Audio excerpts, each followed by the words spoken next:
ईश्वर ईश्वर दर्शन शास्त्र का एक रहस्यात्मक शब्द है जिसके बारे में मनुष्यों की धारणा है। क्या इतना बड़ा ब्रह्मांड केवल अपने होने से ही है, या इसको चलाने वाली कोई सत्ता है जो पूरे ब्रह्मांड को नियंत्रित कर रही है?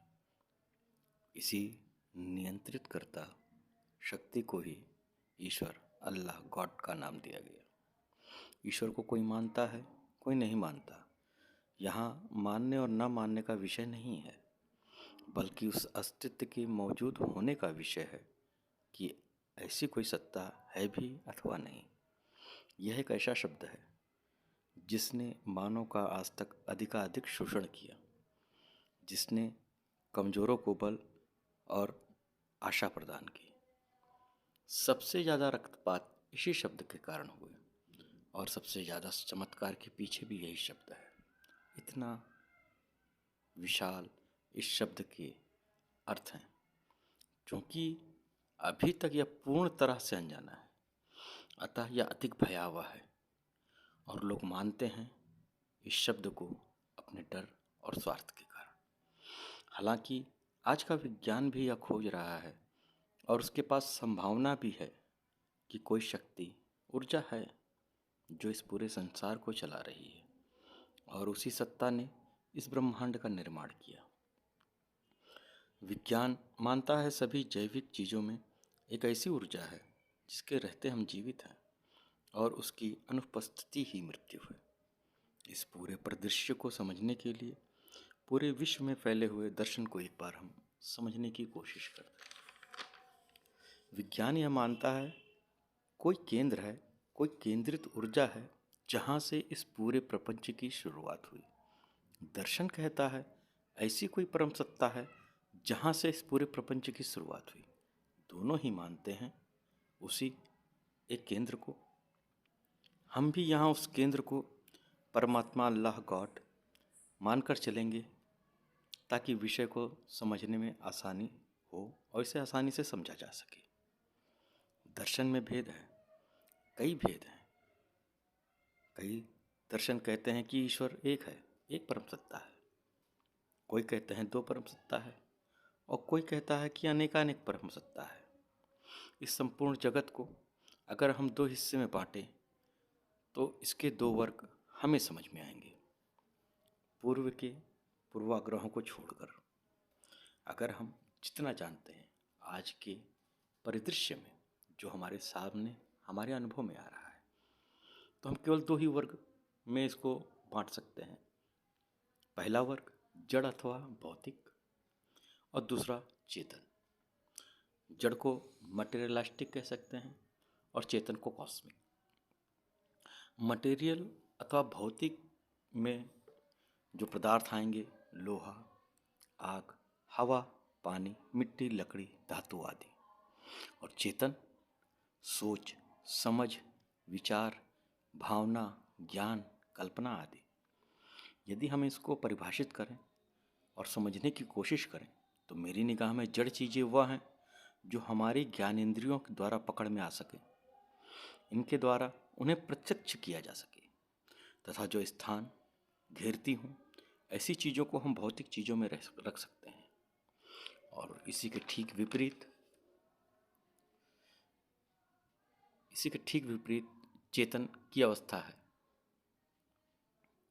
जो चीज़ें हमारे पांच ज्ञानेंद्रियों द्वारा प्रत्यक्ष न की जा सके और जो स्थान न घेरे, उन्हें हम चेतन वर्ग में रख सकते हैं।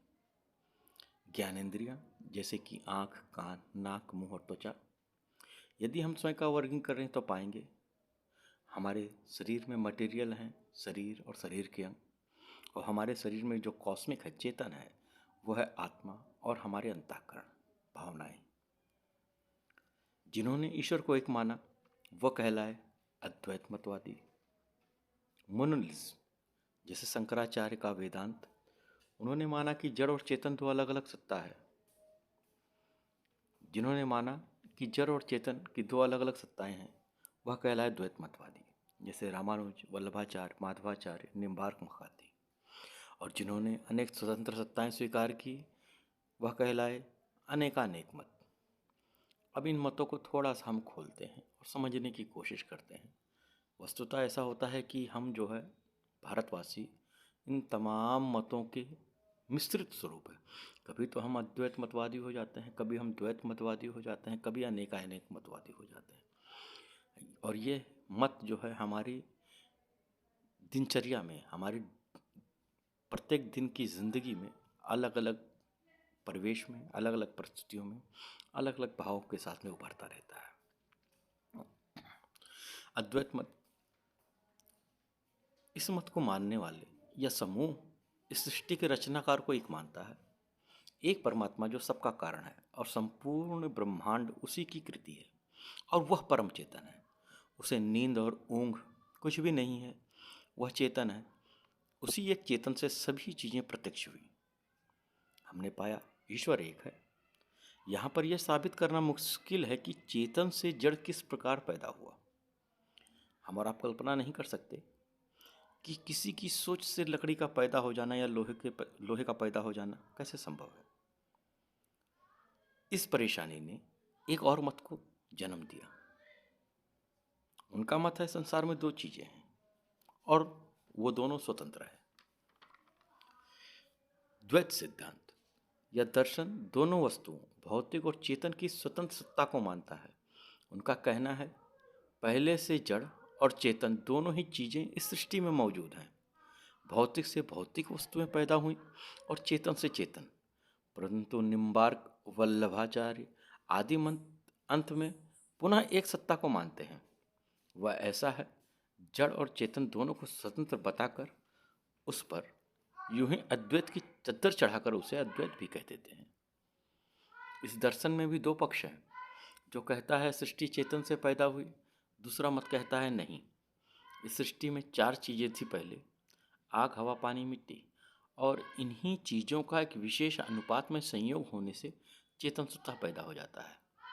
चारवाक सिद्धांत का मत है ये, जो कि अनेकाएं अद्वैत सिद्धांत के ही एक दूसरा पक्ष है ये।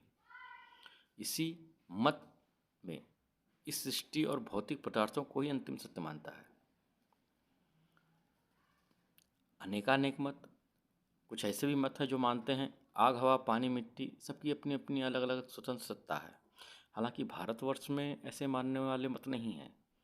यूरोप में ऐसे कई दार्शनिक हुए जो इनकी अलग अलग स्वतंत्र सत्ता को मानते हैं, और कई ऐसे भी हैं जो किसी एक ही तत्व को अंतिम सत्य मानते हैं और उसी एक तत्व से इस सारी प्रकृति का उद्भव मानते हैं।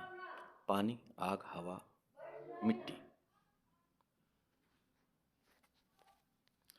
विश्व भर में फैले मान्यताओं को एक निगाह में हमने देखा, परंतु इस अंतिम सत्य को समझने के लिए हमें प्रयास करना पड़ेगा। वास्तविकता यह है कि इसे कोई नहीं समझना चाहता। हर व्यक्ति बहुत ही तेजी से चलने वाले जीवन में व्यस्त है। दो प्रकार की तीव्रताओं में मनुष्य बह रहा है, एक तो सांसारिक बहाव, दूसरा मानसिक बहाव। इन दोनों बहावों के बीच में वो फंसा हुआ है। एक समय वह पैदा होता है, माँ बाप के जरिए रिश्तों को जानता है, सांसारिक वस्तुओं को जानता है, उसे अच्छे और बुरे का भेद मालूम होता है, उसे संस्कार मिलते हैं, परंतु इन संस्कारों से उसका कुछ भी भला नहीं होता, क्योंकि इन संस्कारों में उसका कोई अपना योगदान नहीं है। यह सब उस पर लादे गए हैं और वह बालक मजबूर है उन तमाम संस्कारों और मान्यताओं को मानने के लिए। इसका अभ्यास उसे बचपन से कराया जाता है। यही अभ्यास उसे कैद कर देता है, उसकी स्वतंत्रता का हनन कर लेता है, उसे रूढ़िवादी बना देता है। उसका अपना आत्मचिंतन, जो वास्तव में उसे मनुष्य की श्रेणी में ले जा सकता है, उन सभी चिंतनों का द्वार बंद हो जाता है। रह जाती हैं केवल निर्जीव मान्यताएं, जो कि वह मानना नहीं चाहता परंतु मजबूर है अभ्यास की वजह से, अपने परिवेश के कारण उसे मानने को, और शामिल हो जाता है एक अंधी दौड़ में लक्ष्य विहीन केवल मान्यताओं पर। उसकी अपने स्व के चारों ओर घूमते रहने का गुण उसे और प्रेरित करता है कि वह इन विश्वासों को पाले। उसकी हर एक डर में, बचपन से लेकर के अंत तक, वह मानता है अपने स्वार्थ और डर को। वह ढूंढता है एक चमत्कार अपनी परेशानियों में। उसी समय उसके संस्कार निहित विश्वास पर उसकी श्रद्धा और बढ़ती है और वह निर्भर होता है उन पर अपने स्वार्थ और भयवश। इस तरह एक चक्रीय स्थिति पैदा हो जाती है, एक विशेष सर्कल पैदा हो जाता है और मानव परतंत्र कर दिया जाता है। उसके चिंतन का मार्ग अवरुद्ध कर दिया जाता है। क्योंकि बालक पर यह सारी चीज़ें थोपी गई हैं उसके परिवेश संस्कार द्वारा, उस पर जो अवरुद्ध करती हैं उसके स्वतंत्र चिंतन को, जिसके फलस्वरूप आत्मचिंतन के अभाव में उसके अंतःकरण का विकास सीमित रह जाता है और वह बन जाता है मात्र एक पालतू पशु, संस्कार के साथ पशु आचार विचार युक्त पशु। इससे अधिक और कुछ भी नहीं। मैं ये नहीं कहने की कोशिश कर रहा हूँ कि जो भी आप आज तक समाज की मान्यताएं मानते हैं या समाज में जो कोई भी प्रचलित मान्यताएं हैं वो व्यर्थ हैं, अथवा वह मार्ग निम्नतर है, अथवा वह मार्ग गलत है। बल्कि मैं ये कहना चाह रहा हूँ कि ऐसी मान्यताएं जो सिर्फ और सिर्फ आप पर लादी गई हैं, उन पर आपका कोई अपना चिंतन नहीं है, ऐसी निर्जीव मान्यताओं के कारण मनुष्य बोझ लादा हुआ पशु है। क्या ऐसा नहीं हो सकता कि हमारा जीवन सहज और सरल हो जाए, हमारा अंतःकरण हमेशा हल्का और प्रसन्न रहे? कोई भी परिस्थिति स्थिति पैदा हो, परंतु वह हमारे अंतःकरण को परेशान न कर सके। या मनुष्य पैदा हुआ है केवल परेशान होने के लिए, नियति के हाथों पीसने के लिए, जन्म और मृत्यु के बीच संघर्षमय जीवन जीने के लिए? क्या मनुष्य मात्र खिलौना है? ये सभी प्रश्न उठते हैं। क्या वो सिर्फ खिलौना है जिसकी मंजिल मृत्यु है? न जाने कहाँ जाना है, न जाने क्या होगा, कुछ पता नहीं। या है उसके पास कोई रास्ता, कोई नया रास्ता, या है कोई उसके पास अधिकार जिससे वह बदल सके सब कुछ जो भी आज तक उसके जीवन में घटित होता रहा? ये बहुत ही आवश्यक है इस बात को सोचना कि वास्तव में हम केवल एक खिलौने की तरह पैदा हुए और कोई खेल रहा है हमें, या यूं ही हम पैदा हुए और यूं ही एक दिन हमें चले जाना है? क्या यही है हमारा भाग्य? क्या यही है प्रकृति की नियति? एक मनुष्य पैदा हो, तमाम सारे संस्कारों का बोध ला दे, परिस्थितियों का बोध ला दे, भूतकाल और भविष्यकाल की पाठ में पिस करके अपनी जिंदगी को नष्ट करता रहे? क्या यही उसकी नियति है? क्या यही उसकी नियति है? क्या यही उसकी